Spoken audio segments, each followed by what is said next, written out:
Hello, everyone. Let me know if you have audio. I have a couple of things to show you for you to understand what's happening, what kind of fights or ideological battles or politics and religious or traditional stuff happening in Iran.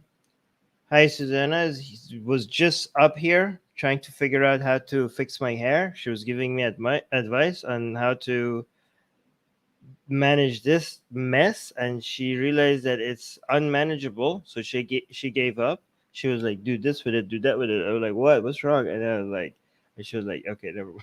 So we stopped. We realized that there's nothing you can do. Okay, so music guy is like, okay, music guy is saying I just good, thank you, music guy. Okay, hello Imran, hello D. Cool. All right. Okay, music guy is saying cut it. I don't know. I just we'll see. Maybe I have to. I thought this would be easier to manage. Apparently, I was very wrong. We'll see. Um, hi, Jonia. Please also keep it in English if you can. Okay, I'm not gonna highlight that. All right. I'm gonna play just a second of this. Let me know if you have audio. این رائع شبیه سالهای آخر حکومت. You have audio? Do you have audio? Okay, so guys, I'm gonna put you on temporary ban if you don't use English. Use English, please. Okay, good. All right, so this was an ad that I don't know how I have no idea how they managed to, the people who ran it on TV. It was it's like a 1 minute clip that was shown on Iranian TV. I'm assuming. Let me actually see the context, okay? But apparently the people who made it got arrested for this. She explains where it was played and who made it, so I might go rewind back and see what she says. But let's look at the clip first, okay? So this is like a commercial, like an it's not a commercial, it's like a propaganda piece.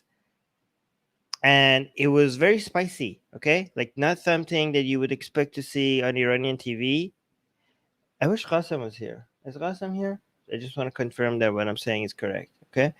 And yeah, it got the people who made it. I don't know how people who made it thought like they could get away with it. Maybe they didn't care, but it's pretty good. It's a pretty good ad against the regime. But watch it. It's pretty epic. حکومت پهلوی شده و آیا حکومت این را کرده که اینقدر ترسیده است؟ It starts here, okay? So it starts with a little girl about to go to school watching the news. But the news is like BBC Persian, okay? So it's like a foreign, it's not like an Iranian news. It's like Persian news from outside of Iran. So the news that she's watching is about the government, suppressing protests and like using the armed forces to attack the protesters. Especially, I think this news is about some farmers doing some protests against the government, and she's watching government officials or armed forces like moving against the people. So that's what she's watching. This little girl who's about to go to school, she has a school bag ready, and she's watching that on TV, okay? دولت ایران وعده داده مشکل را به صورت ویژه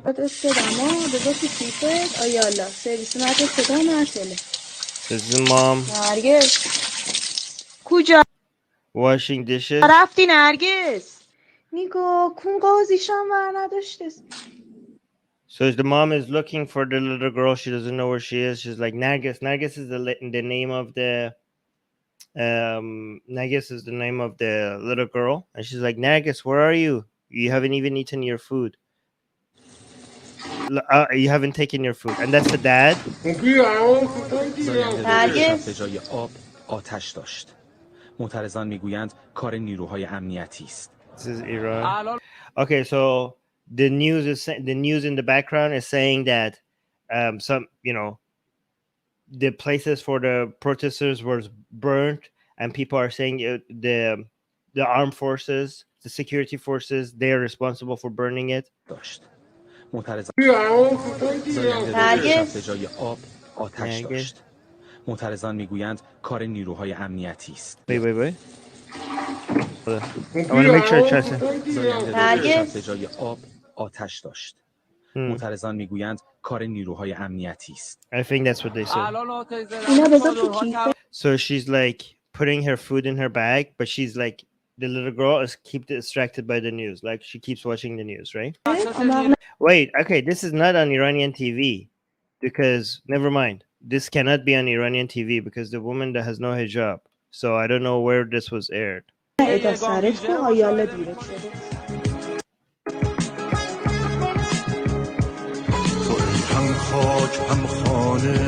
So she's ready to go to school. The mom gave her her food, her snack, and her hijab and everything, ready to go to school. Okay, so now we were getting confirmed. I don't know what this music is, but the mom is confirmed that the dad of this family is part of the armed forces. We just saw the dad's uniform, okay?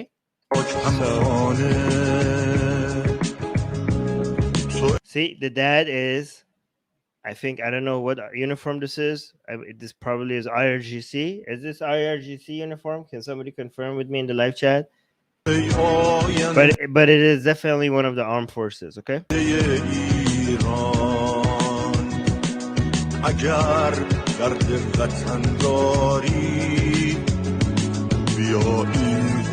Okay, so the girl, instead of leaving the house for school, she's coming here, and this is the dad's gun, okay?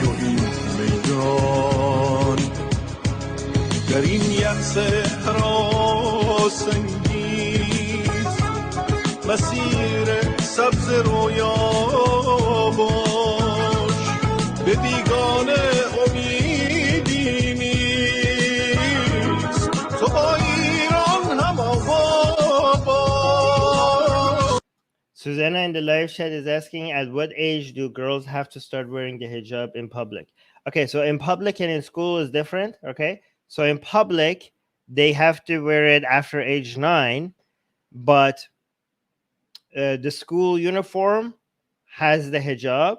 So even though legally they're not supposed, they don't have to wear it until before age 9, given that elementary school starts at age 6 or 7, for going to school, like they don't have to wear it outside of school, but to be able to go to school, they have to start wearing it at age 6 or 7 because it's part of the school uniform.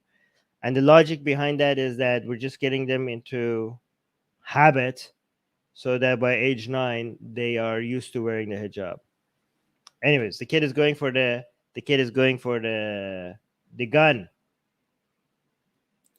Okay, as somebody on Facebook is asking, apart from Facebook, do you play on any other platform? Yes, we're streaming right now on Facebook, YouTube, LinkedIn, and Twitch at the same time. So if you want to see this on YouTube, you could go to Secular Jihadists YouTube channel.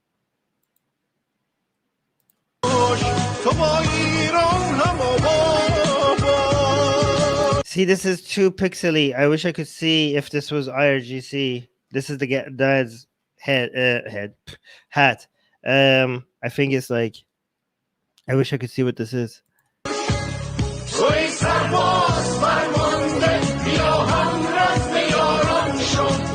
Oh, this song is actually pretty interesting. I'm actually getting the song. Hey, let's go back to the listening to the song. Hold on. I think the song is telling armed forces to be one with the people, to join the people.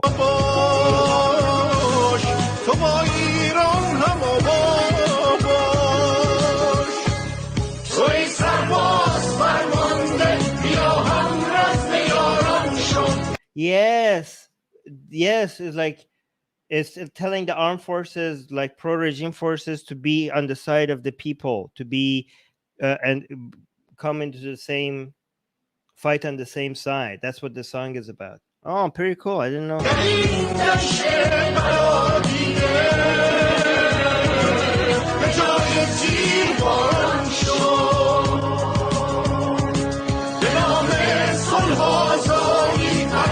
like in the name of peace and the name of freedom, basically come join the people.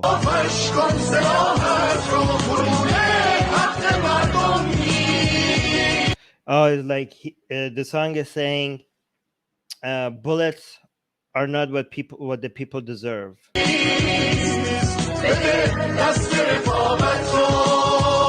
Like instead of bullets, give people a hand in friendship. That's what the song is basically trying to play on the emotions of soldiers and armed forces to be more sympathetic towards the people who they're supposed to be suppressing.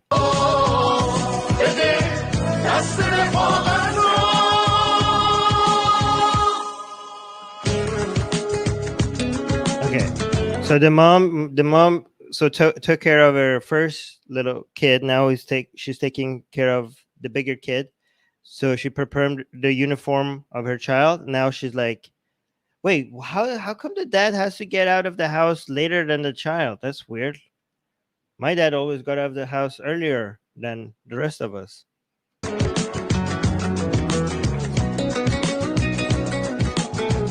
Anyway. Yeah, so his uniform is ready.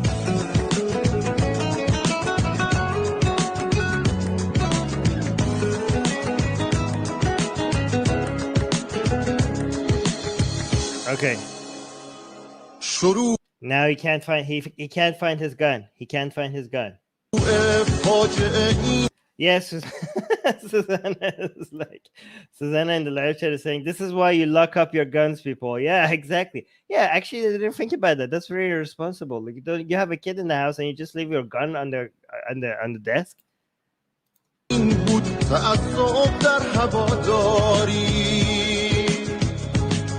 ببین حرف مخالف چیست به آیین رواداری تمام آرزوی ما سیدانی رسناک است جوان باد خواهد داد و این خاصیت خاک نگو مؤمن نگو کافر همیشه جای شک باقی حقیقت را نفهمیدی. Wait, the song is saying don't wait, hold on. Is that really what the song is saying? I can't believe this. Hold on.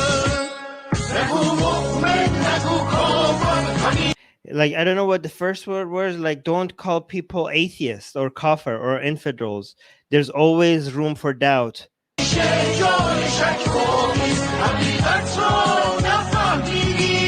Like, there's always room to doubt. There's always a chance that you don't know what the truth is. Wow, this is a very skepticism song. Basically, it's trying telling ideologically be open to accepting other people's views. That's what the song is. So he can't find his gun. Oh, now he's noticing that the news is on. For some reason, he's putting, I don't know how, but he's putting 2 and 2 together, and he's realizing that maybe this had an effect on his daughter.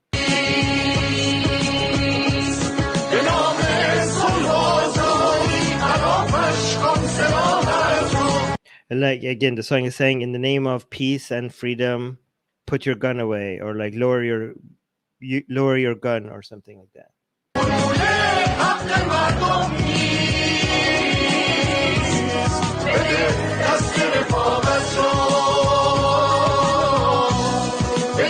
So the idea is the daughter is trying to protect the people by because she's afraid that the father is going to go and kill protesters. So because of what she saw in the news,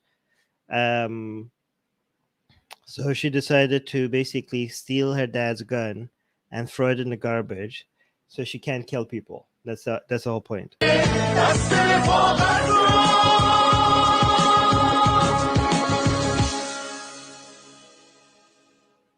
There we go. All right, there's that. Okay, so that was pretty cool, I think. I just want to see, where was this aired? Let me just see if I could get some information. Oh, Savannah's crying. Okay, so yeah, this was recent, but let me see where was it aired, because I think you get some information about this here. Hold on. She's going to tell us where this was. صدا و سیما و بازارهایش را حک کنند که نشانه ضعف فوق‌العاده حکومت است. در پایان باید به یک حرکت دیگر مخالفان حکومت توجه کرد و آن ساخت یک ویدیو کلیپ شجاعانه در داخل کشور است که روز گذشته خبر رسید عوامل ساخت آن بازداشت شدند. در این اثر از نیروهای سرکوب Okay, so this was made inside Iran and the people who made it were arrested. So it wasn't aired on TV obviously because I don't know how they would be able to do that. I guess it just made a video. حکومتی خواسته می‌شود به روی هموطنان معترض آتش نگشایند. دختر خانواده اسلحه و دستبند پدرش را که معمول So I guess it wasn't aired on TV. They just made this video and I think they maybe just released it on social media or like different places. But yeah. نیروی انتظامی است به سطل زباله می‌اندازد و خواننده به آواز می‌خواند در این یأس هراس‌انگیز مسیر سبز رویاشو امیدی به غریبه نیست تو با ایران هم‌آوا شو. آیا این گونه فعالیت‌ها را می‌توان هم عرض فعالیت‌های انقلابیون 57 Yeah. So yeah, this was made recently inside of Iran, and the people who made it have been arrested. So there's that. Oh, in the same video, I have something very interesting to show you. So recently, oh, thank you. Somebody saying, I love when Armin makes these kinds of streams. Oh, thank you. I'm glad you appreciate that. All right, so there was recent celebrations for the anniversary of the Iranian Revolution of 1979, and it ended up being very, very embarrassing because every year this time, like they have celebrations everywhere. And I remember when I was in Iran, this was a huge deal. Like it was like celebrations everywhere. You come in the streets, there's music, non-stop revolutionary songs on the TV, on the radio, and then there's like outside, there's like festive. It's like, oh my God, the revolution, we did it, we won a couple of years ago, and now this is the anniversary. And it's like everywhere is just Iranian flags and like pictures of Khomeini and stories of the revolution and things, martyrs and heroism and blah blah blah. And yeah, Khomeini came and Shah went, yippity doo, like all that great stuff, right? Like you act like it happened just yesterday.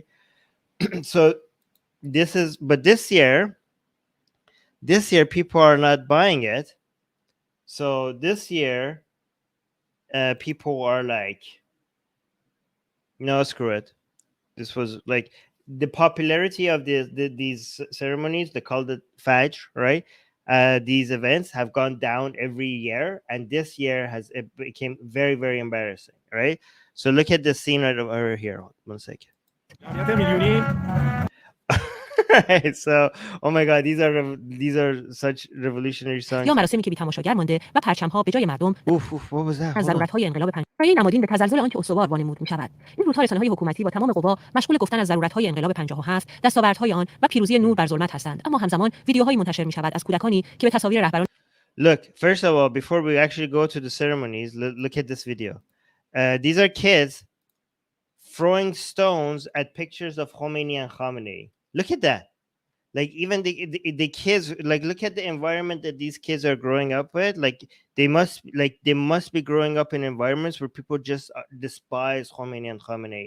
This is what's happening in Iran. Okay, you see kids, they see pictures of Khomeini and Khamenei, and they're throwing stones at them. So that is like, damn, like damn, like yeah, guys are saying, oh wow, yeah, look at this. جمهوری اسلامی سنگ میزنند یا مراسمی که بی تماشاگر مانده و پرچم‌ها به جای مردم در مراسم حضور دارند. So this was like, these people come here and throughout the Fajr, like there's a couple of days of festivals and everything and people singing about the revolution and stuff. And usually when this happens, there's people here and dancing and singing and like, I don't know what they do. Okay. But this is so embarrassing because after a couple of days of nobody showing up to watch these songs, they had to put flags there instead. And here's another way. He's like, this guy who's recording this is like like basically being sarcastic. He's like, look at the millions of people who have showed up to celebrate Fajr.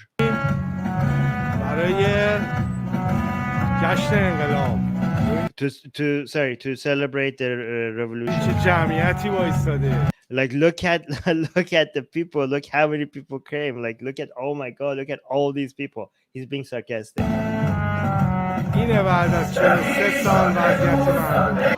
Hey, that song! I had to. I had to memorize that song. Oh my God, this is so nostalgic. I sang. I mean, I pretended to sing that song because I could never remember the words, but I did. Like, I was like in a group of kids who sang it like in front of an audience, and I just made the mouth. I moved my mouth to act like I'm singing, but I could never remember. این جشن پیروزی انقلابه. But that song was supposed to, like, in school we were supposed to sing, like, that was part of, I was part of a group of kids that was supposed to sing that in front of an audience. Anyway, so this the guy is also making fun of this. Like, look at this. امروزم 20 بهمن 1400. Oh yeah. این دوستان ما این سن زیبا رو زدن یه چند روزی به نیت این که مردم بیان تماشاشون کنن. Like, yeah, they put this here for a couple of days thinking that people are going to come watch them. ولی چون تو این چند روز کسی برای تماشا نیومد. But because nobody came for a couple of days. آوردن خلاقیت به خرج دادن و they came up with a solution and they put up پرچم چیدن به نیتی که اینا مردمن براشون دارن سرود. So like they're singing to flags now instead of people. Varum is giving me $2 to sing. It's like, Armin, please sing a line for us. No, you were not that. Like, okay, I don't even remember. I just remember. Okay, wait, I remember this. Khomeini imam, Khomeini imam. Okay, first of all, if I start singing, you everybody in the live chat will start giving me super chat to stop. Okay, maybe I should use that as a way. No, but like no, that's, I'm not gonna do that. Okay, so. But I remember, oh my God, Jesus, there's so many songs of a revolution. Every time I hear one of it, my mind just goes back into my childhood. میخونن و برنامه اجرا میکنن. در ماجرای All right, so there's that. So you see, like, they're showing how unpopular all of this propaganda is, okay, becoming. Now let me show you something interesting. Another interesting thing. Ooh, okay. So let's move on to some recent footage on TV. Wait, this is gonna be good. This is gonna be a couple of things, okay? Hold on. I'm gonna play this on double speed because you guys don't understand anyways.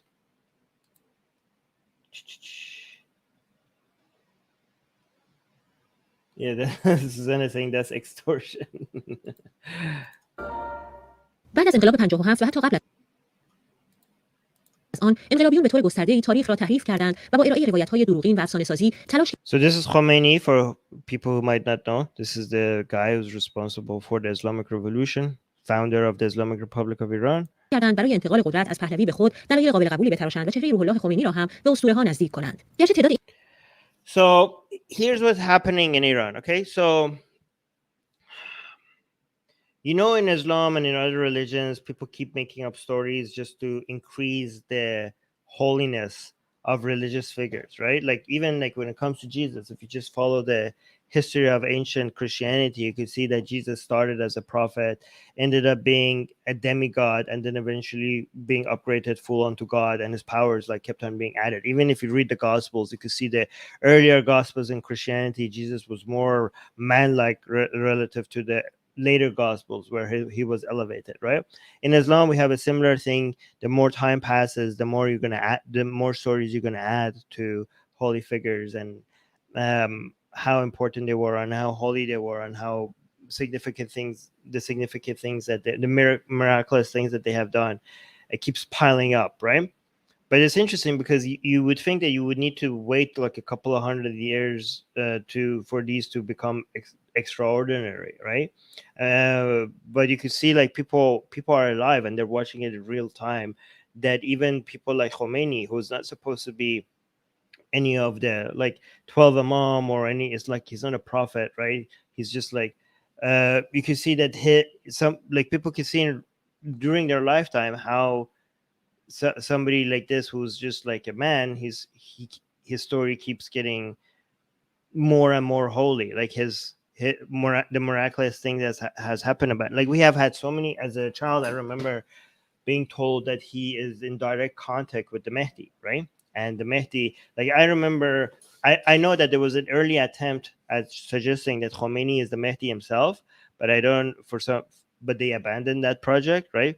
There were claims that Khomeini's face, that face is like hacked into like it's in the moon, like you can see Khomeini's face in the moon. That was a thing that was people believed for a while at the beginning of the revolution, and then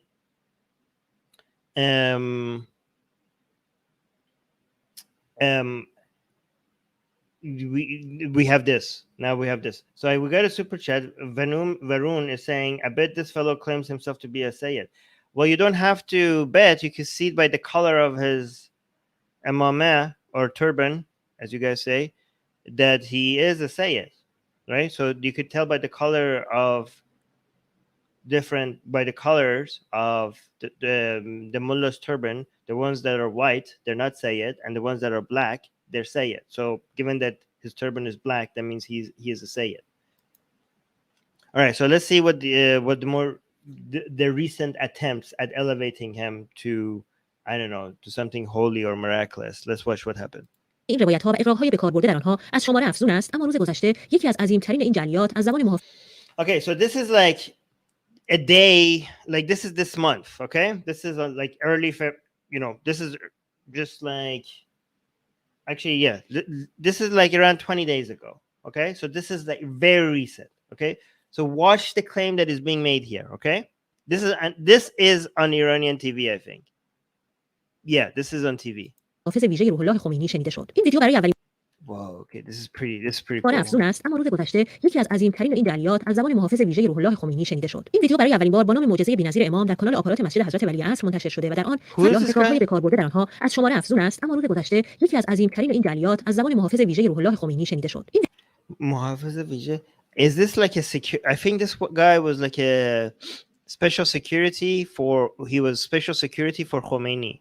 I think that's what he was when Khomeini was alive. I think that's what's being said here. Okay, I can't be sure. ویدیو برای اولین بار با نام معجزه بی‌نظیر امام در Oh, by the way, Varun, thank you so much for the super chat again. کانال آپارات مسجد حضرت ولیعصر منتشر شده و در آن روح الله خمینی شنیده شد. این ویدیو برای اولین بار با نام معجزه بی‌نظیر امام در کانال آپارات مسجد حضرت ولیعصر Okay, so no, this wasn't on Iranian TV. This was released on Aparat, which is like an Iranian social media video, like a Iranian YouTube. از زبان محافظ ویژه روح الله خمینی شنیده شد. این ویدیو برای اولین بار با نام معجزه بی‌نظیر امام در کانال آپارات مسجد حضرت ولیعصر منتشر شده و در آن فردی به نام حاج رضا فراهانی از صحنه ملاقاتی بین محمد رضا شاه پهلوی و روح الله خمینی میگوید و از اینکه شاه شخصا به قصد اعدام خمینی به دیدار او رفته، اما وقتی می‌خواسته شمشیر را فرود آورد دستش در هوا خشک شده و باقی این دروغ شرم‌آور را حاج رضا فراهانی این گونه برای مخاطبان ساده دل خود روایت می‌کند.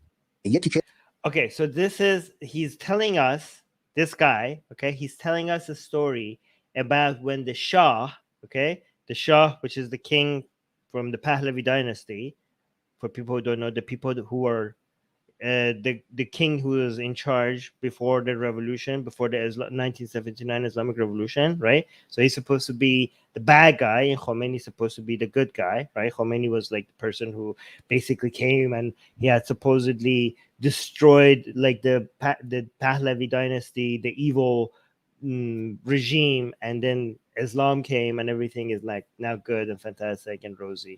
Oh, thank you.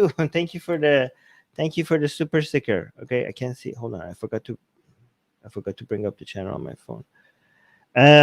So he's telling us a story of a time where the Shah, the evil king, goes and sees Khomeini. Okay, gives him a visit. Okay, so the super sticker is just a chair saying on set. Okay, thank you, Secular Sekai, for the $2 super chat. Okay. حضرت امام برده بودن پادگان اشرت آباد که میدون ولیعصر فعلی میشه، پادگانی هست اونجا امام رو بین 3 تا 7 میگن اونجا بودن. این سرهنگ میگفتش که ما آیدان حضور شاه بودیم، آمد و قصدش بر این بود که امام رضوان الله علیه رو خودش از بین ببره. So apparently this guy, okay, this is so insane, okay? He's saying the king, the Shah, right? Muhammad Reza Pahlavi, that's what his name was, right? He came to see Khomeini and his goal was to kill Khomeini himself. Okay, I don't know how insane. Like this already sounds insane. Okay, I don't think Puya is Puya here. Tell me if I'm translating this accurately. I don't think just the idea of the king. Like I don't think the king has ever killed Muhammad Reza Pahlavi, even if he had ordered for some people to be eliminated. He never actually put his hand himself on anybody. Like I don't think that was his style. But this guy is claiming that there was an incident where the Shah came to kill Khomeini with his own hands himself. Okay. Yeah. So Kian is like, I watched this. Okay. Kian's like, I have watched this. This is insane. Yeah, it gets better. Okay, it gets better. Okay. So if you've already watched this, let me know if I'm translating accurately.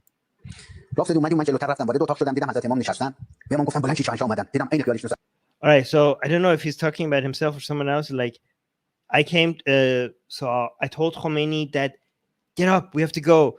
The Shah is coming. And Khomeini was just sitting there chill. It's like he was just being like very chill about it. Like he was being very cool and relaxed and like, it's okay, don't worry about it. And he was acting like the king is nobody. He was just sitting there. Okay, so all of these stories always they make Khomeini look really cool. Okay. And the Shah was coming to kill him, and the Khomeini was just sitting there, okay, relaxed. Okay, hold on. I have to put this on normal speed because it gets really good. So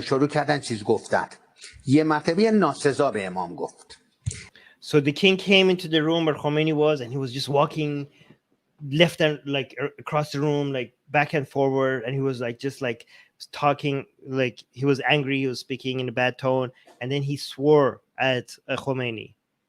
ناسزا که به امام گفت امام سرشون رو بلند کردن پدری که رضا قلدر بود نتونست غلطه بگه تو که رقمی نیستی میگفت شام Oof. So Khomeini raised his, okay, this is, but guys, this is like just all made up, but it's pretty funny, okay, that this is what they're making up. Khomeini raised his like head, like this entire time he was ignoring him as if the king is nothing. But then when the king swore at him and he looked at the king and he said, looked at Shah and he said, your father, who was a lot more stronger than you, he couldn't do anything. So who are you to do anything to us? Like پدری که رضا قلدر بود نتونست غلطه بگه تو که رقمی نیستی. Like you're nothing compared to your dad, and your dad couldn't do anything, even though he was a lot stronger than you. Now you're so pathetic compared to your dad. What can you do? So that's what apparently what Khomeini said to the Shah. میگفت شاه هم خب قصدش این بود که اومده بود که اصلا امام رو بکشه. And the Shah was there to kill Khomeini at that point. So maybe this was the. اینجا که شد با عصبانیت تمام دست کرد و شمشیر. So when Khomeini said that to the Shah, okay, what happened is that the Shah took out his sword. By the way, I didn't know that Muhammad Reza Shah just walked around with like a sword that he can use at all times. Like, I don't know that was the case, okay?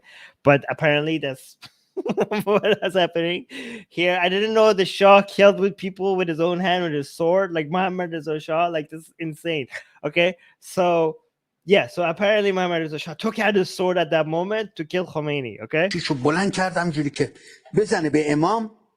And then at the moment when he raised his hand up to just like hit Khomeini with a sword, he froze. His hand was frozen up in the air. He was just like this. He was just standing like that. And we all saw that he didn't bring down his hand. He didn't bring down the sword. Like we all know that he was there to kill Khomeini.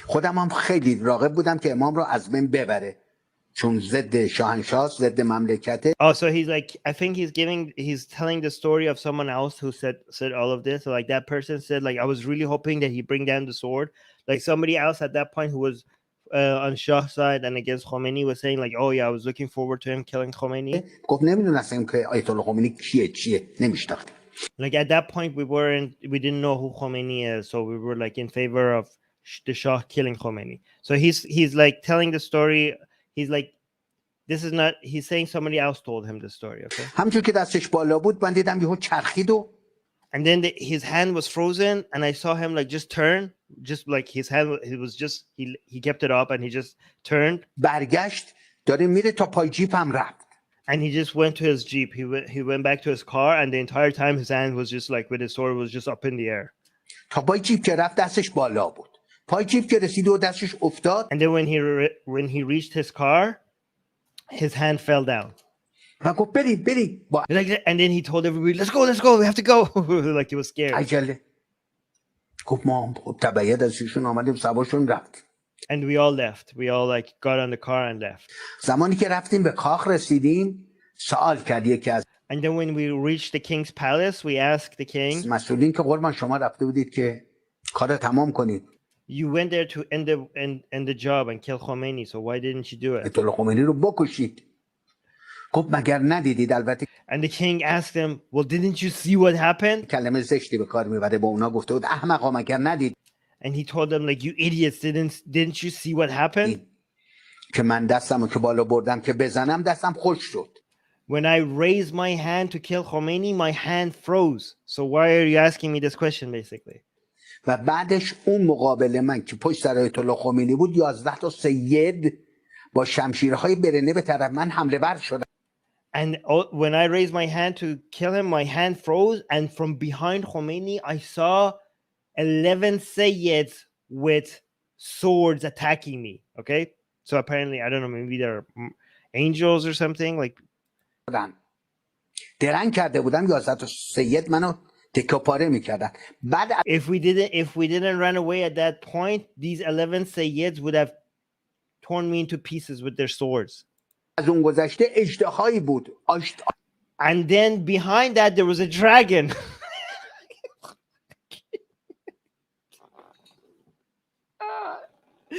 there was behind, and so there were 11 Sayyids. So he saw with his eyes that when there was 11 Sayyids with swords coming at him, and also a dragon.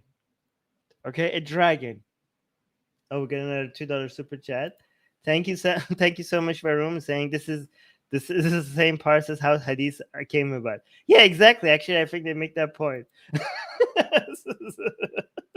Susanna's like, hold up. Oh God, this is okay. Yeah, all right. آتش به طرفم گشود. Oh, and the dragon, like, you know, the fire came out of the dragon towards him. Okay. یعنی درنگ کرده بودن اصلا سوخته بودم اسکاله. Like if I didn't run away at that point, I would have been burned alive. So apparently either the Sayyids would have torn him into pieces with their swords, or he would have been burned alive with the dragon's fire. شده بودم. به این دلیل بود که سر و سیمه برگشتم و رفتم و دستم هم تا دیدید که پای ماشین جیپ پایین نیامد و خشک بود. اونجا دیگه دست من افتاد. این بود که به این دلیل. So he's like, and you saw like, and you saw that my hands were frozen up in the air until I left that area. شد من رفته بودم که آیت الله خمینی رو بکشم ولی نشد. So this is, and he's confirming, this is why the Shah could not kill Khomeini, because Khomeini was protected with like ghost Sayyids and spells who freezes your hand, and also apparently a dragon. اون خدای تبارک تعالی حافظ امام بود، نگهبان. Because God was guarding Khomeini. امام بود، خودش حافظ امام بود. به این دلیل Susanna is saying it was believable until the dragon. Well, I mean, the Sayyids are supposed to be like ghost Sayyids as well. Like it wasn't like Sayyids that other people saw. It was like the Sayyids with 11 Sayyids that only the Shah saw. So like the whole thing is just like spells. Susanna is like, I was with him until the dragon. Yeah. This guy on some revelations or Camelot shit. Okay. He's like, where did the dragon go? You guys.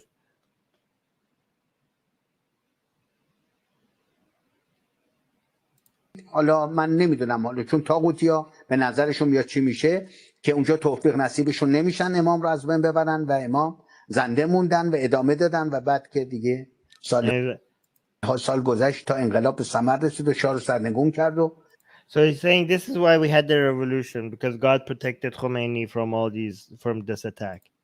گرچه احتمالاً بسیاری با شنیدن این روایت که مرزهای توهم و فریبکاری را جابجا کرده بخندند و با جملاتی کلیشه‌ای مانند ساقیش را زنده می‌خواهم یا So you can see in social media, people are making fun of it, like they're spreading this around and they're adding their own takes to it. What does it say? این نمونه کار کدوم ساقیه؟ I don't know. 100 بار گفتم از موتوری جنس نگیر از کنار Puya, what does this mean? Can you translate this for me? رد شوند. اما در نگاهی دقیق و تحلیلی این حرفها حاوی نکات بسیار مهمی از شناخت روحیه اجتماعی ایرانیان معاصر و شناخت جریاناتی است که به نام مقدسات سعی در کنترل و هدایت مذهبیون و ولاییون دارند که پایگاه اصلی نظام به شمار می‌روند. یکی از نکات مهم در این ویدیو تلاش انقلابیون برای امامسازی So it's like you can see, like in these videos like this, you can see that people are trying to elevate Khomeini's holiness. و قهرمانسازی از روح الله خمینی است و در مقابل ساختن چهره‌ای منفور از محمد رضا شاه پهلوی. این تلاش And you can see like all of these stories are designed to make Khomeini look better and better, and also make the Shah. This is by the way the Shah. This is the guy that they were talking about. Okay, the king. Make him look more evil and evil. You know, I haven't heard this story, but yeah, but she's right. Like our entire childhood stories about the revolution, like the things that we heard about the Shah made him seem like the most evil person on the goddamn planet. Like I couldn't even believe, like when I actually read real stories about the Shah, I was like, he's like pretty decent guy actually. Like he was pretty good, and he seemed to be very, like, even though he made like some mistakes, overall he seemed like somebody that really cares about the Iranian people. Like it was like so different from what we were told as children. Okay, so he's like you have no idea how evil they made him look in you know, in our school. انقلابیون در طول 43 سال گذشته بی‌وقفه ادامه داشته و برای مردم Music guy is saying, who needs Game of Thrones when you got this? Keon is saying, when you watch Game of Thrones before the interview. Exactly.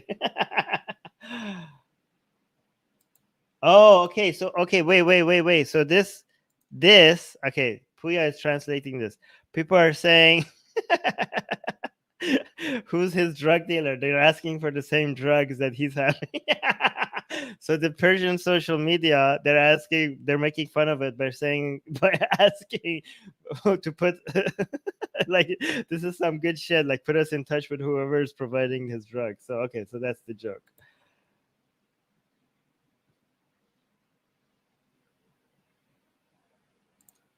انقلابیون در طول 43 سال گذشته بی‌وقفه ادامه داشته و برای مردم ایران تازگی ندارد، اما تا به حال هیچ کدام از آنها به خود جرأت نداده بودند چنین روایت تخیلی Oh, wait, what is that? I didn't know the Shah did that. و برای مردم ایران تازگی ندارد، اما تا به Wait, oh my God, the Shah was... حال هیچ کدام از آنها به خود جرأت نداده بودند چنین روایت Okay, okay, I'm not going to go into the details of like what just happened. تخیلی و شرم‌آوری را با این اطمینان و اعتماد به نفس عرضه کنند. برخی از مخالفان جمهوری اسلامی احتمالاً با شنیدن این روایت به این نکته بیاندیشند که پس تمامی داستان پردازی‌ها حول محور شخصیت‌های دینی به همین سبب.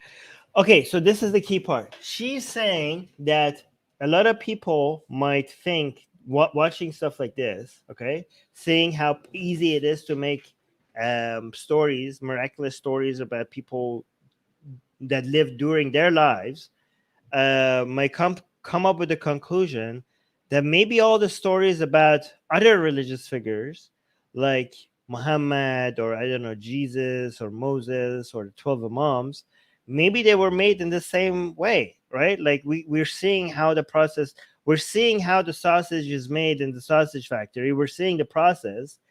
Who's to say that the other stories, the other religious stories are not fake as well?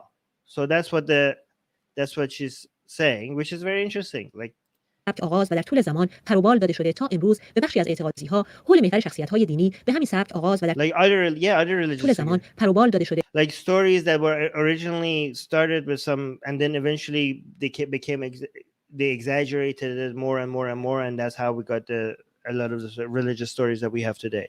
See, this is what I'm telling you. A lot of people are just the Islamic Republic of Iran is providing the grounds for atheism. تا امروز به بخشی از اعتقادات بسیاری از مذهبیون تبدیل شده است. اما به سبب بعد زمان و غبار تاریخ وقتی آخوندی از معجزات و کرامات امامان شیعه میگوید به اندازه داستان‌های محیرالعقول از روح الله خمینی اعجاب آور نیست. Yeah, I mean, imagine, by the way, imagine like if they could do that in 40 years, what can they do in 1400 years, right, for Islam? Or, I don't know, 2000 years for Christianity, or way more for Judaism, right? اومدن لب دیوار وایسادن و همون بغل خودشون میکنن دیدید پرندگان رو یک گفتگوی کردن دیدن امام Oh, okay. This is what is cool. We need to go. Here's another riwayat of an imam. Which imam is this? بغبغی خودشون میکنن دیدید یا کریم اومدن لب دیوار وایستادن و همون بغبغی خودشون میکنن دیدید پرندگان رو بله یک گفتگوی کردن میگه امام باقر هم همینجوری جواب. Okay, this is about Imam Bagher. Okay, that Imam Bagher, correct me if I'm wrong, is the 5th Imam in Shia Islam. So Shia Islam has 12 Imams. This is a story about the 5th Imam. I think he said Imam Bagher. Didn't he say Imam Bagher? Somebody saying live chat Khomeini is Ayatollah's dragon. Yeah, it's the Kharisi. Okay. Okay, so this is a story about Imam Bagher, the 5th Imam in Islam. Okay, and apparently he was going bak, like, I don't know, like the way he was making bird noises. Imam Bagher was making bird noises. با همون زبون اونا خیلی من تعجب یکمی گفتگو من بعد به خاطر از like the host of the show, like, what can we say? That's very strange. Yeah, so apparently Imam Bagher was speaking to birds in the same way, like he knew their language. He was speaking to birds. کافی آدرس دادم که معتبرتر آدم مثلا من بعد به خاطر از Okay, so the host is actually having doubts about this. Like, well, I don't know what to say. It's unbelievable, right? So I think that this mullah guy noticed that, yeah, this is sounding some ridiculous, a little bit ridiculous. So he reminds the host that this is in the Coffee book. Coffee is like, you know how Sunnis have 6 hadith books that are supposed to be superior to other hadith books, the 2 most important ones being Sahih Muslim and Sahih Bukhari, right? For Shia Muslims, I think the most highest, like a lot of people think the highest authority book when it comes to hadith in Shia Islam is Nahj al-Balagha. But Nahj al-Balagha is mostly celebrated for its poetic features, right? I think the most authoritative source of hadith in Shia Islam, the book for that is Coffee. It's called the book is Coffee, right? And Coffee means complete, okay? And he's saying that this is from that book, so don't you question it. Oh my God, ew! I'm not gonna. We got a super chat, so we're gonna have to. I have to read this because it's a super chat, okay? But I don't want to read it. Varun, thank you for the super chat, by the way. Varun is saying, will drinking Khomeini's urinal productions cure AIDS? I don't know. It's too late now. He's dead, so there's no way to experiment on that. Do you think? Yeah, this does sound like a lot like Solomon. Like, do you think Muhammad spoke to ants and birds? No, that was Prophet Solomon. Or Solomon in English, Solomon in Arabic.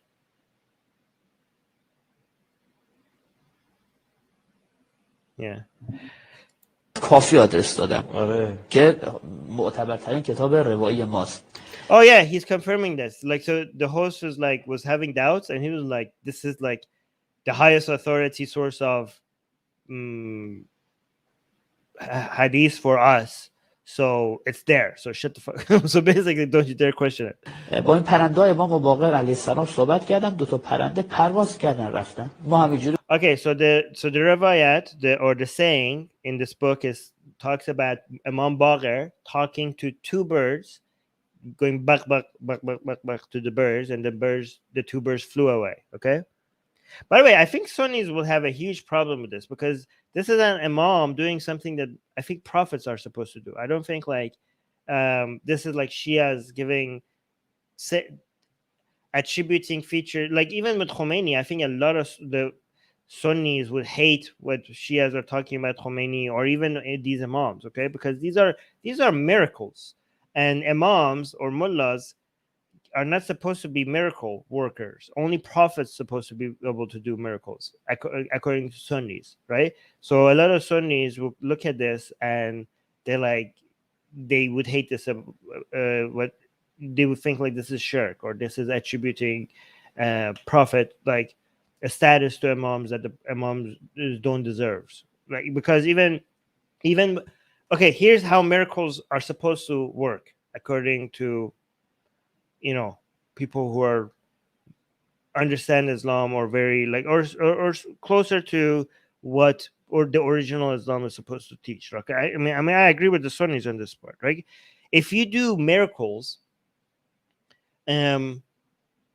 miracles are never done from the power of the Prophet himself. Okay, because if you are doing anything that looks like magic, and if it's from your own powers, then that's magic. That's not a miracle. Okay, and magic is haram in Islam. You're not supposed to do magic. That is like a magician's, being a wizard or a witch is punishable by death in Islam, right?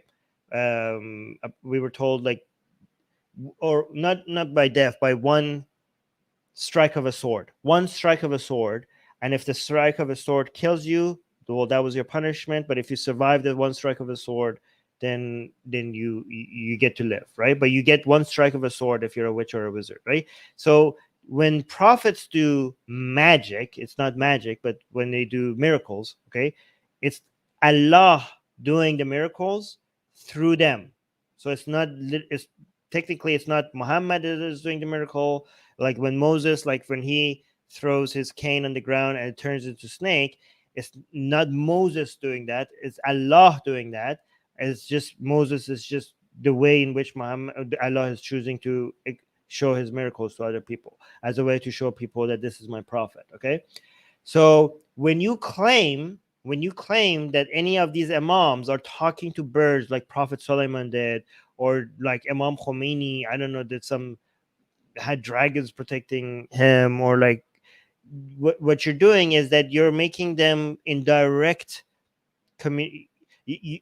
is communication with God, okay? Because Allah does miracles, not the prophets. And when an imam is doing miracle, then the connection that this imam all of a sudden has with Allah for him to be able to do miracles is something only reserved for prophets, because prophets are supposed to be in touch with Allah.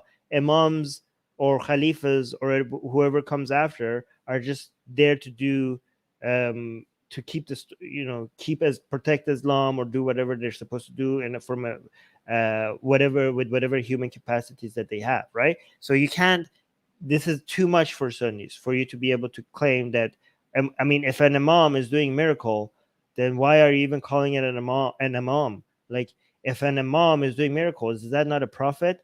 Like, what's the definition of a prophet? Like, we have sayings of Ali being in direct connection with Allah himself as well, getting vahy from Ali, from Allah. And what does that mean? Like, is that like, if you're getting vahy, if you're getting revelations, if you're doing miracles, then you're a goddamn prophet. And if you're you're not an imam, you're a prophet. And if you're a prophet, what does that mean? Isn't Muhammad supposed to be the seal of the prophets? He's supposed to be the last prophet. So this is pretty insane. Like, from a Sunni standard, this is all pretty insane. Yeah, sorcery. Like, yeah. So if the source of the miraculous thing is yourself, is your own power, is sorcery. If it's Allah, then it's a miracle. Yeah, Sufis are also a lot like Shias when it comes to attributing a lot of miracle work or magic with. Yeah, okay, that's another. Susanna's saying, what can I say? Shias be shirky. Yes, true. All right, so the story was like Imam Baqir spoke to these two birds, and the birds were like, and then they flew away. Okay, and the people were like asking Imam Baqir, what happened? What did you say to the birds?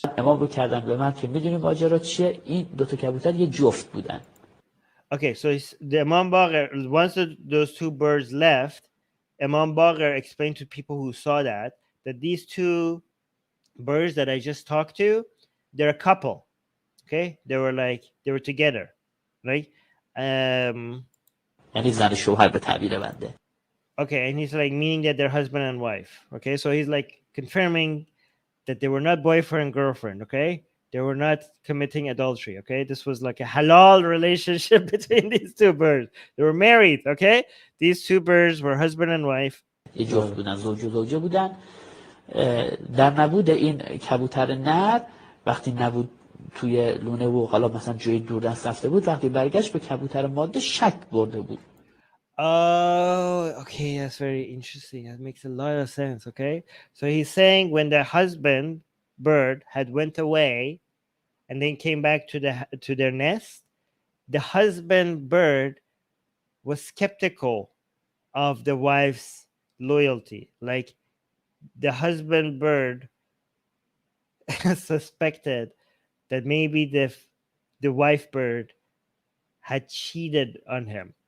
Okay, so he was, so he was suspecting something, and that's why they came to Imam Bagher. که تو مثلا با یک کبوتر دیگه ارتباط داشتی. Oh yeah, so the husband he was suspecting that he was in relationship with another male bird. میگفت نه من ارتباط نداشتم، اینا حدیث دارم عرض میکنم. And the female bird was like explaining that no, this did not happen. I had no relationship with any birds. And now he's like reminding us, by the way, this is hadith, okay? So like don't laugh at this. Like he's like, this is in hadith. Like I'm telling you something that is authentic hadith. Okay, so this is part of Shia Islam. You cannot is part of scripture, okay? So secular, right? Like no effing way. Yes, this is Shia Islam.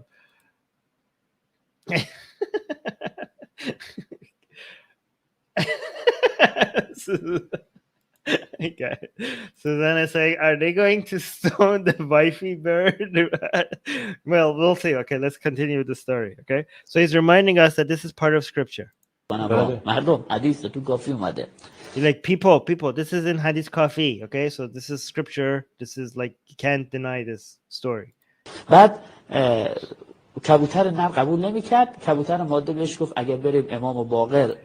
So what happened next is like the wife kept on telling the wifey bird kept on telling the husband bird that like I didn't cheat on you, and the husband bird would not accept this. Okay, so what the wifey bird said is that if we go to Imam Bagher and ask him, if he asks Imam Bagher and if he says that I didn't cheat, would you accept his word? And the husband bird said like if he says it, of course I would accept. Okay. So that's why these two birds came to me, and I told the husband bird, I told the husband bird that don't worry about it, be at peace. I can confirm that the wife bird has not cheated on you. And then so he solved the situation. Okay, by the way, I don't know how he knew. How did Imam Bagher knew that the wife bird did not cheat on him? Okay, does he have like, is he aware of like every single bird's infidelity? Like, does he like just see like what birds are doing at all times, or is it just birds? Is it all animals? Anyway, so he like Imam Bagher solved the situation by confirming with the husband bird that nobody's cheating on you. You're just imagining things. Okay.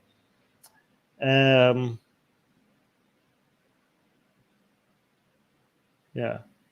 So, by the way, it also confirms that birds like recognize the authority of Imam Bagher, because if he says my wife hasn't cheated, then obviously this is Imam Bagher. Like, so even birds. So I think that's the point of the story. The point of the story is to show that even birds God recognized the authority of Imam Bagher. Like the nature itself recognizes his authority. I think that's the point of the story. He's like, no, I mean, a little birdie told them. Okay, so birds be snitching.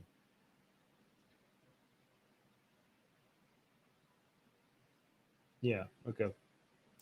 از من پذیرفت رفت. بعد امام رو کرد راوی فهمید که برخی از مواقع این پرندگان بیشتر گوش میدن تا شما. Oh, okay, actually I was right. Okay, because then Imam Bagher turned into the people and he said, امام رو کرد راوی فهمید که برخی از مواقع این پرندگان بیشتر گوش میدن. Like it seems like birds listen to what I have to say more than people, more than you people. Oh, so like this is the point of the story. Like people were not listening to Imam Bagher, they weren't following his commands, and this story is there to show like, look, nature, even birds listen to me. How come you guys are not listening to me? حالا به نظر میرسد دامنه ایمان سیاسی انقلابیون حاکم تا حدی گسترده شده که روح الله خمینی هم در ردیف پیامبر و 12 امام قرار گرفته و برایش معجزه و کرامت تراشیده می شود. Okay, so the video is saying like now we have a situation where even Imam Khomeini is being brought up to the level of the 12 Imam and the prophets. البته با توجه به آنچه مردم در استقبال و پیروی از او کردند به نظر می‌رسد انقلابی‌های حاکم قدری هم دیر به این فکر افتادند و به جز فقره دیدن چهره او در ماه تا به حال معجزه نمایانی برای او ساخته نشده. اقبال مردم به روح الله خمینی که انقلاب 57 را رقم زد هنوز مورد اعجاب و ناباوری قرار دارد و بسیاری از آن به عنوان جنون جمعی ملت ایران نام می‌برند که هنوز کسی علت آن را ندانسته است. So she's saying like the revolution that happened in 1979 and the amount of love people had for Khomeini and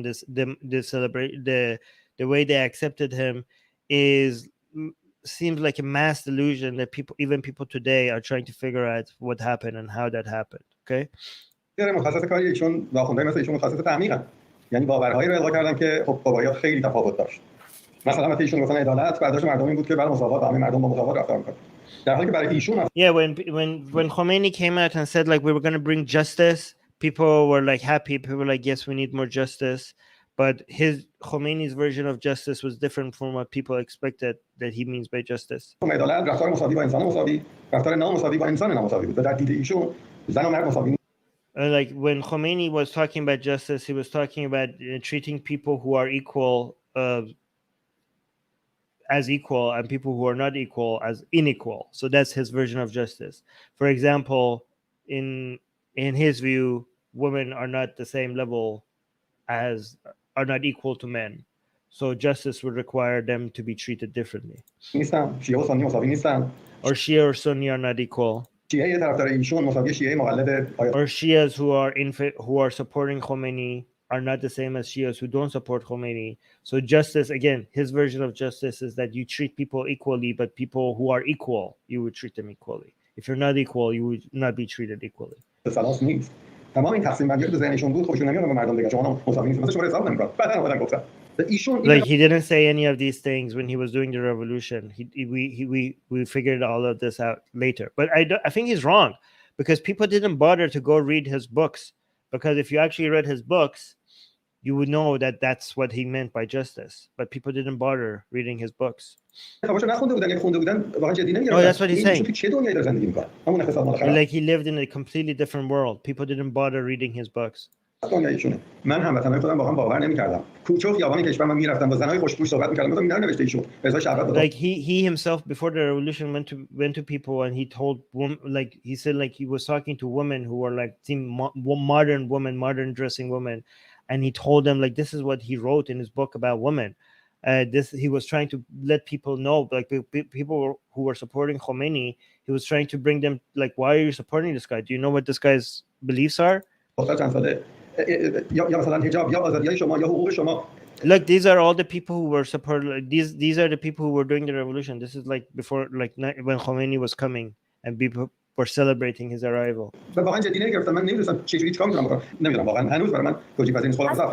Like even to this day, I can't explain how this all happened. Like it was a mass. He's like, this was a mass insanity. Like he was like, I don't know how to explain this. It was mass insanity. Oh, and the lady is like, some people say this is like a mass self-execution. I'm not going to use the S word because YouTube is sensitive about that. بسیاری از مخالفان جمهوری اسلامی بر این باورند که روح الله خمینی مردم، روشنفکران و گروه‌های سیاسی را فریب داد. آنها میگویند او در ابتدا وعده داد که حکومت را به آنها واگذار می‌کند و خود به قم می‌رود و در حوزه به تدریس می‌پردازد. Oh, this is an interesting part. Okay, this is an interesting part. Okay, so when Khomeini did his revolution, originally he promised that he will do the revolution and then the mullahs will take a back seat and let the people rule the government. Like he promised that the mullahs will not be involved in ruling Iran, will not be involved in the government, that their role was to just mobilize the revolution, and as soon as the revolution is successful, they will go back to doing their religious stuff and they will let the people take over. That's what he promised, okay? اما روح الله خمینی در رویکردی که بسیاری از آن با نام خدعه یاد می‌کنند گفت اشتباه کرده و دلیلی ندارد که بر سر این اشتباه باقی بماند. او با اعتماد But when he came to power, he mentioned in a speech that he was wrong to have said that. Khomeini himself openly said that that was a mistake, and just because he made a mistake that he said that they're going to go back home, just because that was a mistake, he doesn't have to repeat that mistake by keeping that promise.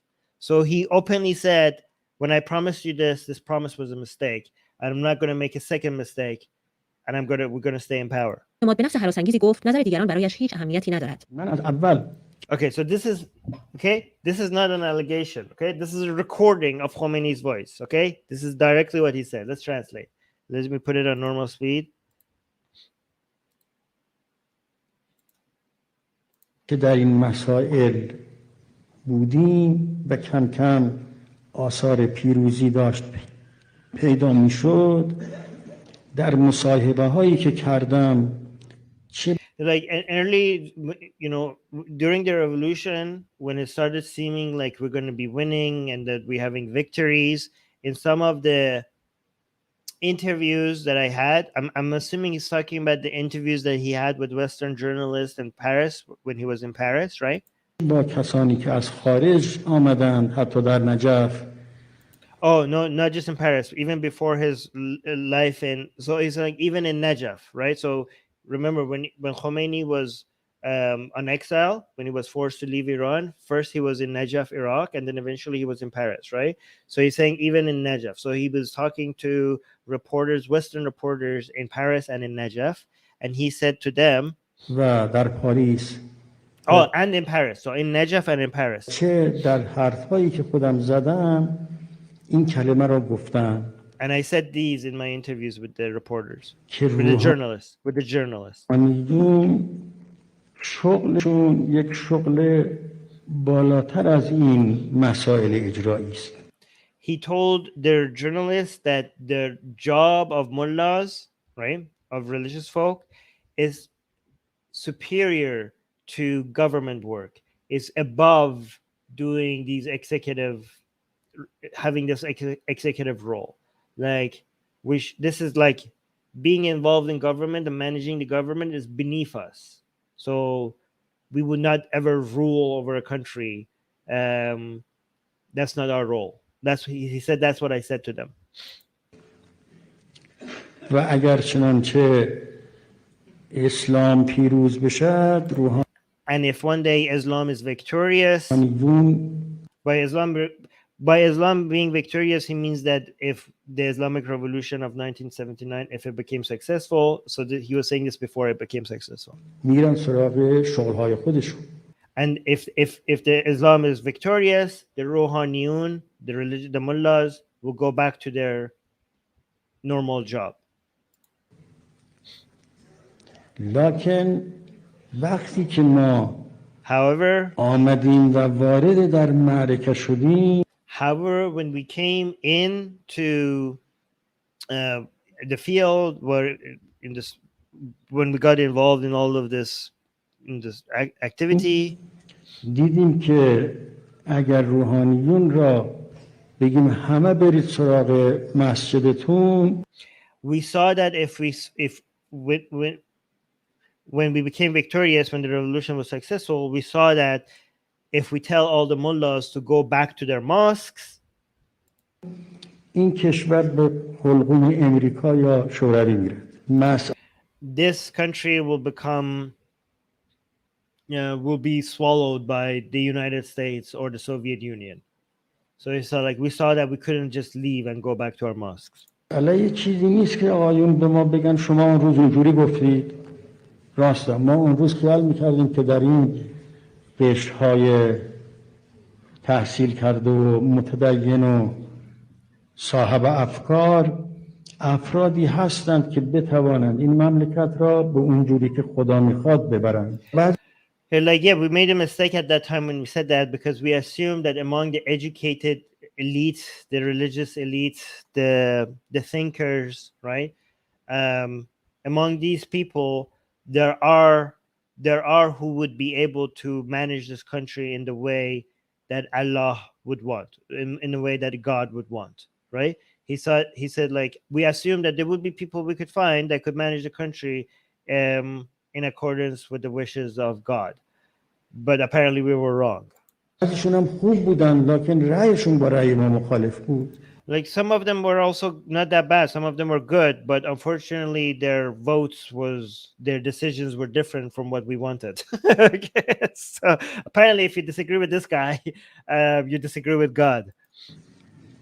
ما از حرفی که در مصاحبه ها گفتیم عدول کردیم. ما اینطور نیست که هر جا یک کلمه گفتیم و دیدیم مسائل اسلام، حالا ما آمدیم دیدیم اینجور نیست، اشتباه کرده بودیم، بگیم ما سر اشتباه خودمون باقی هستیم.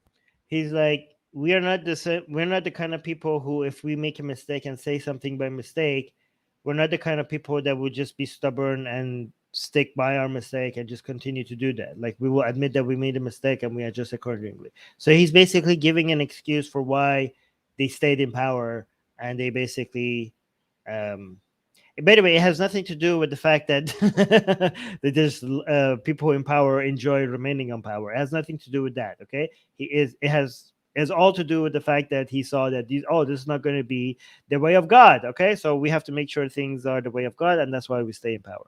ما دنبال مسائل اسلام هستیم. هر چی میخواد. Like we are in the interest of Islamic issues, like in line with Islamic issues. به ما بگن که کشور ملایان. Like, I don't care what they say about us. If they say like, oh, this is the country of the mullahs, like if they say that like they're trying to make fun of us. حکومت آخوندی است. You know, a mullah regime. و از این حرفایی که میزنن. If they say these things. البته این هم یه حربه است برای اینکه ما را از میدان بدر کنن. Like they use these words just to push us aside from the field, from the battlefield. نه از میدان بیرون نمیریم. But we're not gonna leave the battlefield.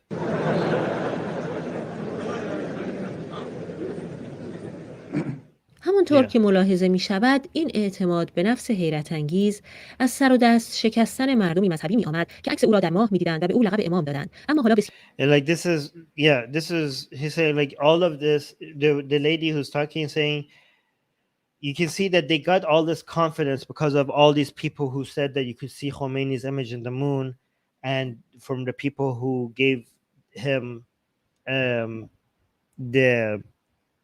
they called him an imam. Because I don't know if you guys know, like when we say Imam Khomeini, this is pretty insane, like pretty intense when it comes to Shia standards or even Islamic standards. Like, there were 12 imams, okay? So it's pretty normal these days for us to just like know that people refer to Khomeini and Khamenei as imams, right? But these are, unless you're like, these are specifically these were names specifically that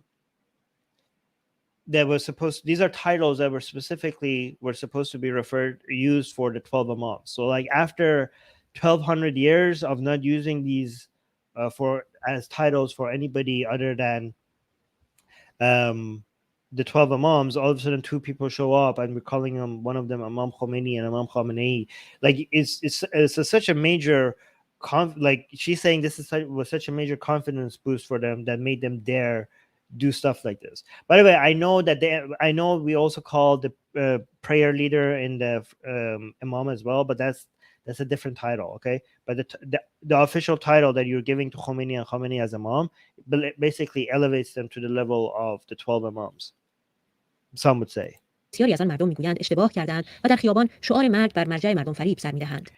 But now a lot of people regret their decision and they say something else in the streets.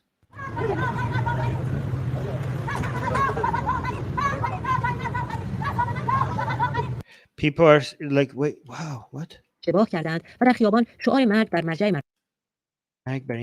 مردم فریب. Wow. Okay, so this lady is in the streets and she's saying she's protesting, and her chant is deaf to the source of Mardom Farib, people's delusion. Or guys, can you give me a better translation for what she's chanting? She's wishing death for the regime, and she's calling them the source of delusions, the source of Well, guys, somebody in the live chat, Farib, Madam Farib, source of people's delusions, source of people conning people, yeah, deluding people. So she's wishing them death. مردم فریب سر میدهند.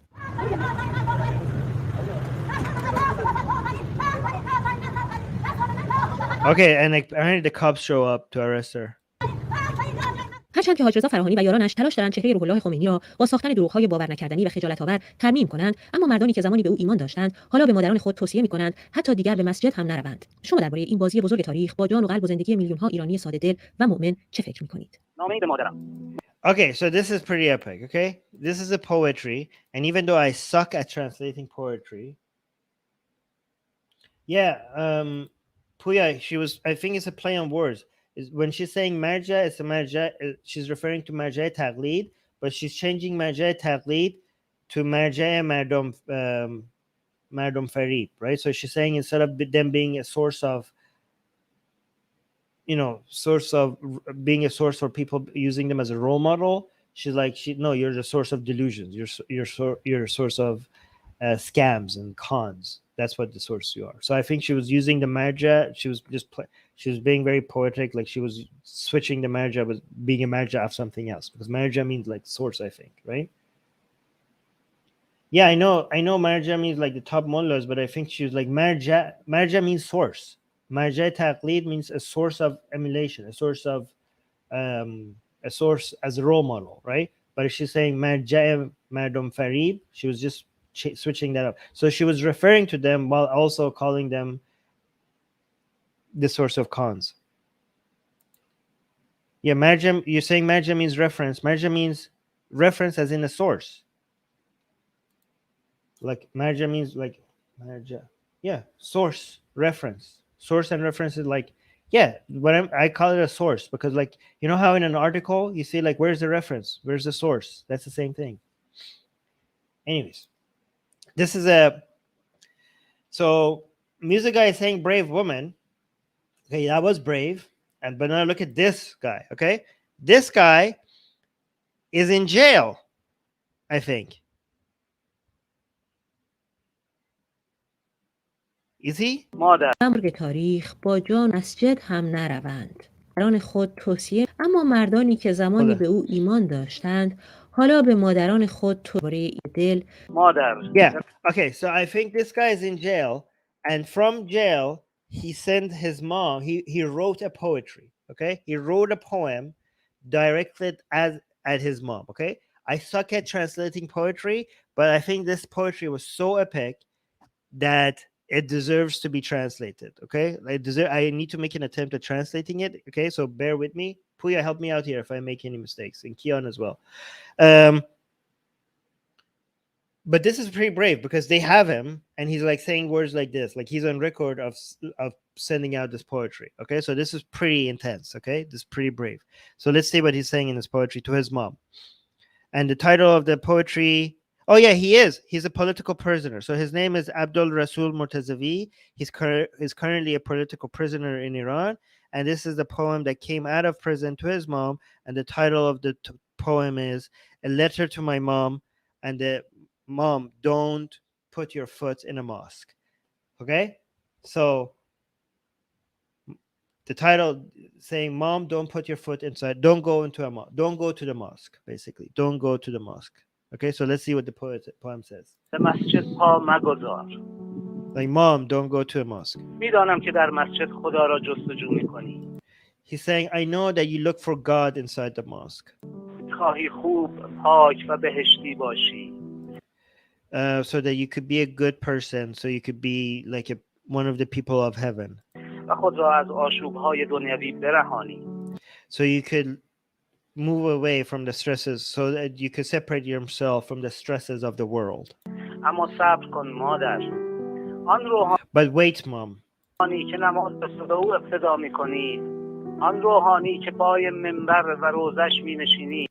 That mullah inside of the mosque that you pray behind, that mullah in the mosque that you sit and listen to his speech.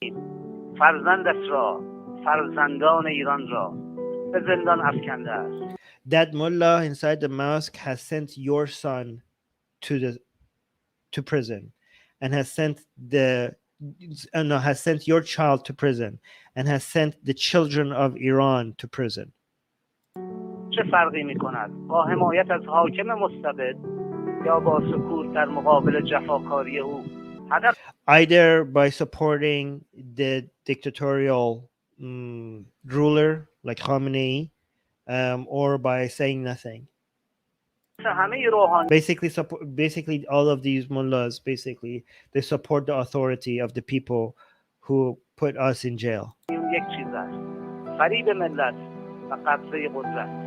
They're like, he's saying the goal of all of the mullahs is one thing.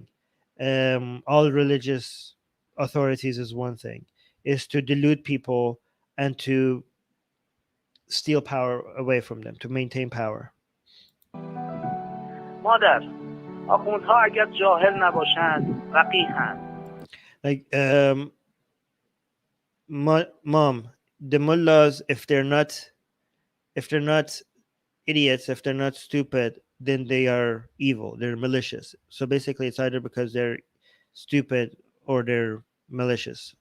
آخوند حکومتی با آن همه عقده‌های فروخورده معلوم است که لذت ریاست را با تمام دنیا عوض نمی‌کند. Like a mullah would never replace, will never give away the taste for power. Hold on one second. معلوم است که لذت ریاست را like because of all the desperations and all the a mullah would never give up power. با تمام دنیا عوض نمی‌کند. Yeah, a mullah will never give up power. او برای حفظ قدرت حاضر است از جان ناقابل، جسم ناقص و آبروی عاریتی خود نیز بگذرد. They would do everything to keep their power. چرا که به خوبی می‌داند که در یک نظام مردم سالار جایی برای ارزاندام دین فروشان نادان در عرصه حکمرانی وجود ندارد. He says because they know if there was any country that was run by the people and it was for the people, there would be no place for people who salesmen of religion. فروشان نادان در عرصه حکمرانی وجود ندارد. تجربه 40 و چند ساله جمهوری اسلامی پیش روی ماست. Like we have had experience with the Islamic for 40 plus years with the Islamic Republic of Iran.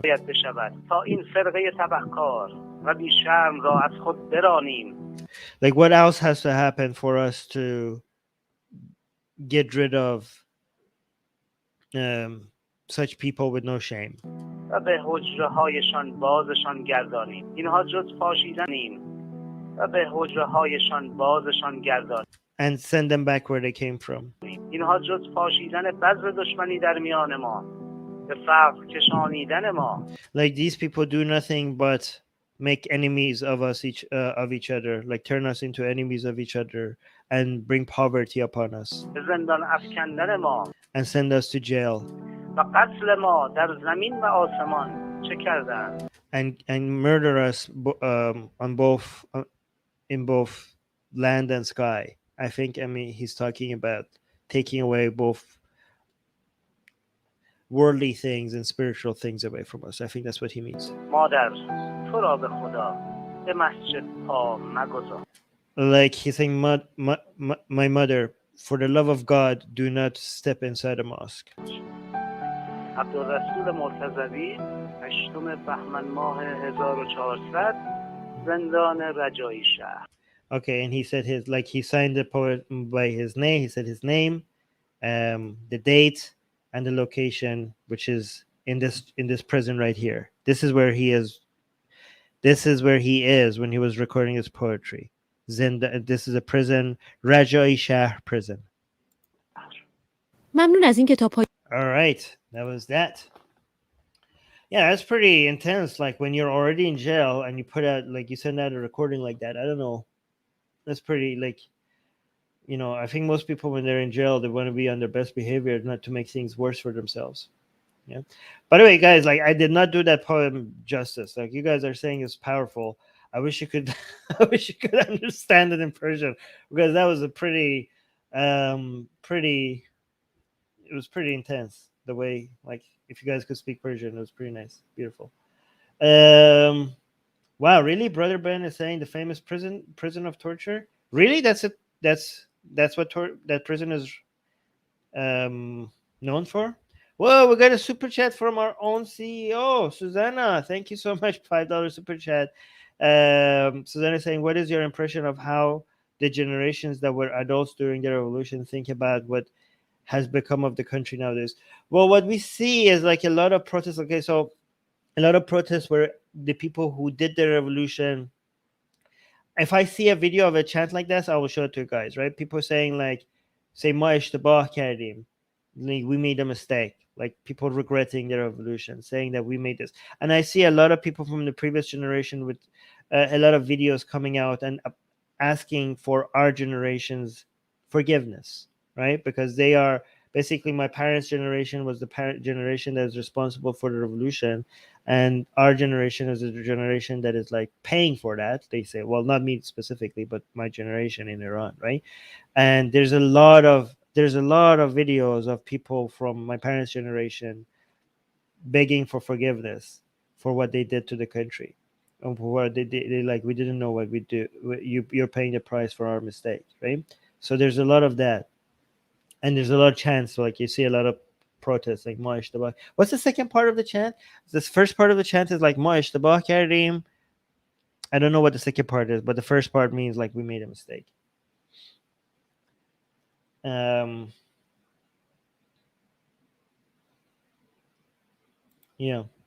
But if you want to see stats on how many people think that, then I think we could refer to the Gammon Institution. They have some amazing stats on how many people, are in favor of the revolution and how many of them not. I mean, some people argue like even when the revolution happened, the number of people that came out was really high, but it's still like, it's insane. Like if you watch the videos, it's like a sea of people. Like is however, what percentage? They're still not the majority of the people. Like I don't know. Actually, I don't know how many people. That doesn't really show what percentage of the people at that time supported the revolution. Lucifer saying, what happened to him now after this message? I have no idea. I don't know. Did the mom get the poem, or was it confiscated? Well, it was an open poem, so it's out. So it's out in the open for everybody. It's an open poem, I think. So obviously she got it, because I mean we got it. If we got it, she got it as well, right? Here's the full chant. Ma ishtebah kardim, che ishtebah kardim. Oh, it's basically repeating the same thing twice. Like, we made a mistake. What a mistake we made. Wow, actually that makes it more powerful. Like how grand of a mistake it was. So ma ishtebah kardim means we made a mistake, and then the second part is saying che ishtabahi kardim means what a mistake we made. So the first one is addressing that it was a mistake, and the second part of the chant is acknowledging that it was a grand mistake. It was like we made a huge mistake. Oh my God, that's very powerful. Yeah, that's actually sad, very sad. And I'm saying it is sick house. The same is brewing up in Pakistan and India. Yeah, actually, well, I mean, I think more so in Pakistan as well, right? Yeah, actually, you're right. It's very similar what's happening in Pakistan. Actually, the difference is that the Iranian people who did the revolution of 1979, they weren't really aware of how Islamic the Islamic revolution was, and they didn't know. They only knew that they only paid attention to the language of justice, democracy, freedom. That's why they came out in protest, right? I think the Pakistani situation might even be worse if it's successful, because the people who are protesting in Pakistan, they're not being fooled. They actually want an extremely Islamic rule over people, right? The people in Iran, they were fooled. They were lured into the protests with the language of democracy, freedom of speech, freedom of assembly, justice, those and they're like, okay, if Islam is going to be the tool for us to get all of that, let it be Islam. Okay, but Islam was not really the goal. Islam was a vehicle. We were like, we have no other vehicle to stand against the Shah, apparently, other than these mullahs who have all their mosque and all their resources and all the facilities and all the managerial connections and everything that we need to be able to mobilize against the Shah. So, we'll just use their support to do this. But the main thing that lured people out into the streets in Iran was the request for justice and freedom of speech and stuff, and democracy, and voting and stuff like that, right? It wasn't supposed to be like this. They didn't know it was going to be like this. The problem with Pakistan is they know they want an Islamic government and way more strict than what we have in Iran. That's insane. The Pakistani protesters, not all Pakistani, the ones that are part of Hizb ut-Tahrir or whatever other, or Taliban, Pakistani Taliban, or all those other supporters of all these groups, they want that. They want an extremely Islamic, either caliphate or emirate or whatever they want to call it. So, yeah. Wait, no. What did I say? I said Hizb ut-Tahrir. No, I meant Tahrik. What is it? What is that? The TLP in Pakistan? I got my groups mixed up. Tahrik Labbaik. Tahrik Labbaik. Yes, Tahrik Labbaik. Yeah, TLP. That's what's happening in Pakistan. I hope, I don't know what's gonna happen there.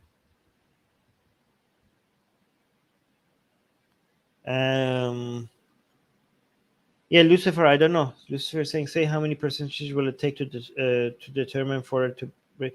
Well, it was back then, the numbers that was needed was lower than now, right? Because let's say, I'm just making numbers up right now, okay? If you needed 10% of the people or 5% of the population to be in the streets to be able to topple a regime back then, let's say it was 2% or 3%. Right now, it needs to be a lot more than that, because back then, the amount of the technology that the armed forces have access to was a lot less back then. So the relative power of the people versus the armed forces was, it was easier to topple governments. Right now, the tanks are a lot more sophisticated. Helicopters are a lot more sophisticated.